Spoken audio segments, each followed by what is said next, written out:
السلام الله عليكم مشاهدينا الكرام. سأبدأ الدرس مباشرة.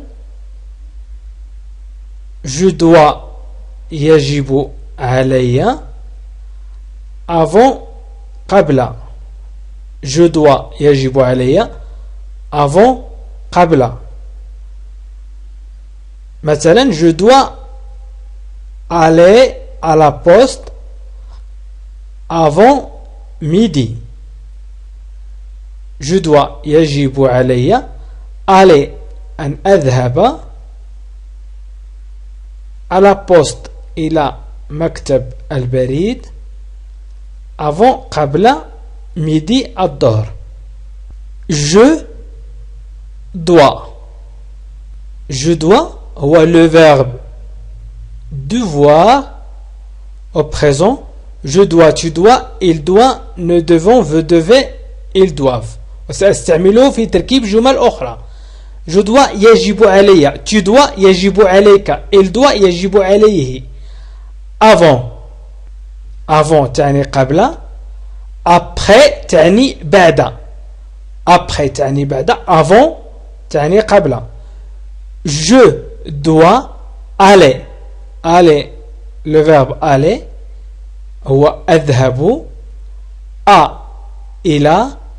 لا تعني البوست البريد ولكن نقول مكتب البريد. avant قبل. ميدي الظهر قبل الظهر. إذا استعملت je dois يجب علي و avant لأنتج جملة. إذا كنت تريد مثلا تقول لصديقك je dois aller à la poste avant midi, مثلا يجب علي أن أذهب إلى مكتب البريد قبل الظهر. أو أن تقول له tu dois aller à la poste avant midi أو après midi.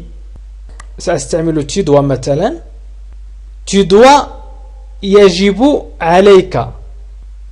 سأستعمل avec أيضا مع. مثلا تريد أن تقول لصديقك يجب عليك أن تأتي معي. tu dois venir avec moi. Tu dois venir avec moi. هي مجموعة من الكلمات. Tu dois venir. Venir هي أن تأتي. Le verbe venir هي تأتي. Avec مع. moi يعني معي. avec تعني مع. وإذا قلنا avec moi نقول معي. avec toi معك. avec moi تعني معي. يجب عليك. tu dois هي يجب عليك.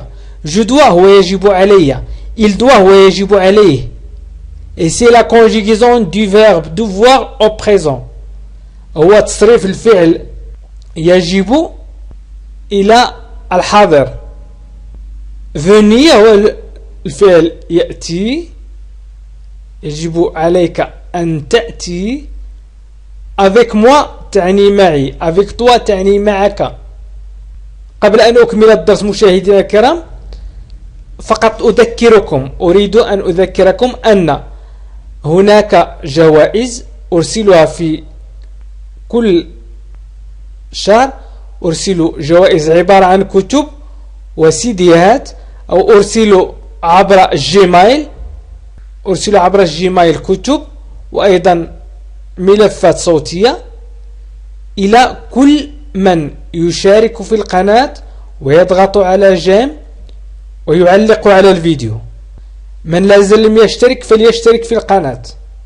فليضغط على الزر الأحمر أسفل الفيديو وأيضا الضغط على جيم والتعليق على الفيديو مثلا بطرح سؤال أو بإبداء مدى إعجابه بالقناة وما إلى غير ذلك. وأنا أختار عشوائيا في المشتركين وأيضا في المعلقين 10 كل شهر وأرسل لهم كتب وأيضا سيديات عبر البريد الإلكتروني أو عبر البريد العادي. عبر البريد الإلكتروني أو عبر البريد العادي. وسأكمل الدرس. الآن سأمر إلى il doit. يجب عليه، وأيضا on في. il doit يجب عليه و on في.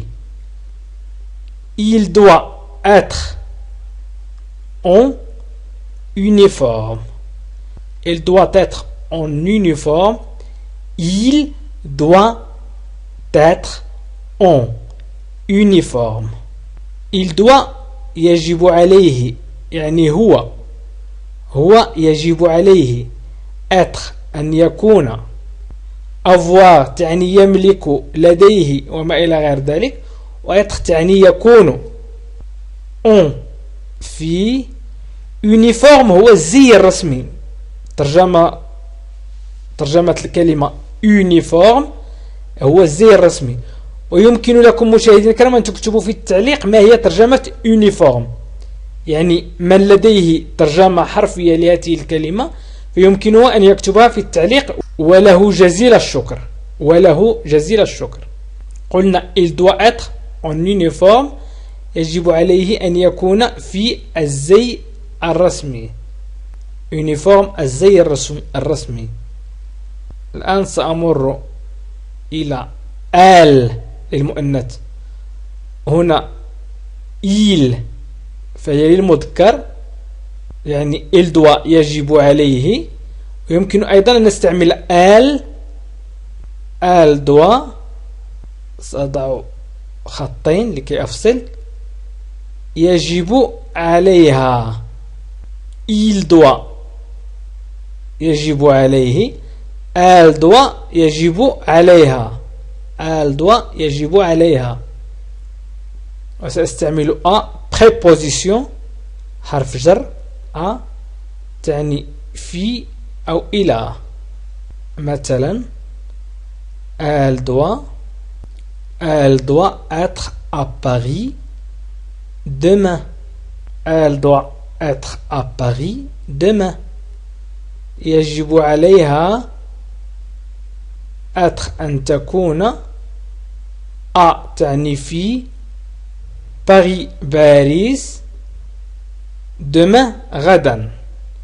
elle doit être à Paris demain. يجب عليها أن تكون في باريس غدا. elle doit يجب عليها être أن تكون في Paris باريس demain تعني غدا. ويمكن أن تقول يجب علي أن أكون في باريس غدا. je dois être à Paris demain، يعني أنا je dois être à Paris demain. tu dois être à Paris demain. tu dois يجب عليك أن تكون في باريس أو عليك أن تكوني في باريس غدا. يجب عليك أو عليك. tu dois être à Paris demain. سأمر الآن إلى elle. سأستعمل أيضا مثال آخر للمؤنث. elle doit يجب عليها سي هذا. يجب أن نستعمل CET وأشرح متى نستعملها. وأيضا سأشرح متى نستعملها. elles doivent faire cet exercice. elles doivent faire cet exercice. هنا عفوا elles doivent استعملت الجمع. elle doit faire cet exercice. elle doit يجب عليها faire القيام cet exercice أي بهذا التمرين. elle doit faire cet exercice يجب عليها القيام بهذا التمرين. set تستعمل عندما يكون الاسم le nom مسبوق بفويل مثلا A E O U Y I أو بH صامتة أي الغير المنطوقة. بH صامتة الغير المنطوقة نقول cet homme. H لا تنطق ولذلك نستعمل CET. وتستعمل الاسم المذكر والمؤنث فقط أن يكون مسبوق بفويل وبأش غير المنطوقة. والس سئ تستعمل للمذكر، والست سئ دو تي تستعمل للمؤنث. وفي الجملة التالية سأستعمل الس للمذكر. vous devez يجب عليهم. س التي وعدتكم أن أستعملها هذا pour les.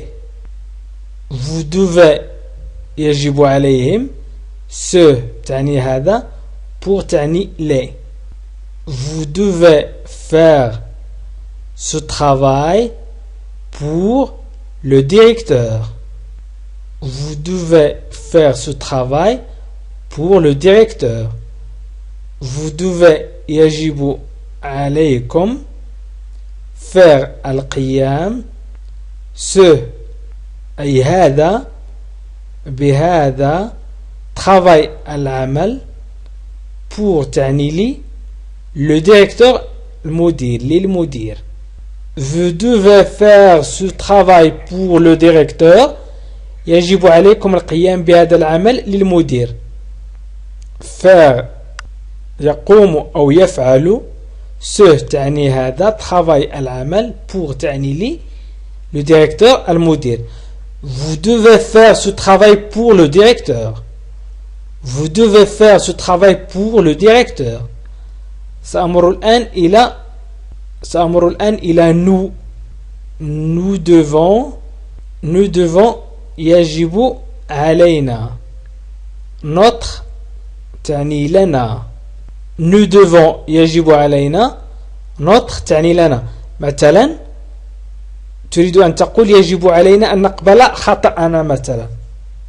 nous devons accepter notre erreur. nous devons accepter notre erreur. nous devons يجب علينا accepter أن نقبل notre erreur خطأ. notre خطأنا notre erreur خطأنا. notre classe أي قسمنا أو فصلنا أو صفنا مثلا. nous devons accepter notre erreur. nous devons accepter notre erreur. يجب علينا أن نقبل خطأنا. الآن سأمر إلى ils doivent يجب عليهم au moment في اللحظة. ils doivent يجب عليهم au moment في اللحظة. مثلا ils doivent مثلا تريد أن تقول يجب عليهم أن يغادروا في لحظة وصوله أو وصولها أو وصولهم مثلا. ils doivent partir au moment où elle arrivera. ils doivent partir au moment où elle arrivera. يجب عليهم partir هي المغادرة، أن يغادروا. au moment où تعني في، moment اللحظة، où il arrivera وصولها elle arrivera وصولها. c'est le verbe arriver au futur simple أي الفعل يصل في المستقبل البسيط. ils doivent partir au moment où il arrivera. والآن مشاهدينا الكرام سأمر إلى التمرين. l'exercice et par exemple سنملأ الفراغ بالكلمات المناسبة. وهذه الجمل سبق أن ذكرتها في الدرس. أنا فقط مثلا سأقول لكم هنا je dois aller à la poste avant midi. je dois ماذا تعني؟ je dois تعني يجب علي. avant ماذا تعني؟ يجب علي أن أذهب إلى مكتب البريد avant تعني قبل. من أجاب أو من أجابت عن هذه الأسئلة فليكتب في التعليق أنا أجبت عن 5 أو عن 4 أو عن 6 حسب العدد التي أجبت عليها بطريقة صحيحة، سواء أجبت أو أجبتي. Je dois aller à la poste avant midi. يجب علي أن أذهب إلى مكتب البريد قبل الظهر. سأكتب لكم باللغة الفرنسية وأريد الترجمة أيضا. Tu dois venir avec moi. Tu dois يجب عليك أو عليك. يجب عليك أو عليك. Venir أن تأتي avec معي. معي. Tu dois venir avec moi. يجب عليك أن أو عليك أن تأتي معي. سأمر لكي لا أطيل عليكم فإنني أسرع. مثلا هنا سأستعمل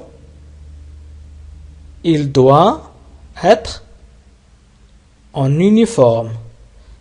il doit يجب. ماذا يجب عليه؟ هو يجب عليه أن يكون en uniforme. en هنا تعني في الزي الرسمي. هناك جوائز في آخر الشهر لكل من مثلا يجيب عن السؤال. من لم يشترك بعد فيمكنه الضغط على اشتراك، وأيضا الضغط على جيم، والتعليق على الفيديو، ومشاركة الفيديو عبر وسائل التواصل الاجتماعي كالفيسبوك وتويتر. وفي آخر الشهر دائما سأعلن عن 10 الفائزين بالجوائز. 10 الفائزين بالجوائز سواء من المشتركين أو من المعلقين الذين علقوا على الفيديو، أو الضاغطين على الجيم، أو من شارك الفيديو عبر الفيسبوك أو تويتر أو الواتساب. ويمكن أن تكون أكثر من 10 ويمكن أن تكون 10. وشكرا لكم، وإلى لقاء آخر في فيديو آخر إن شاء الله.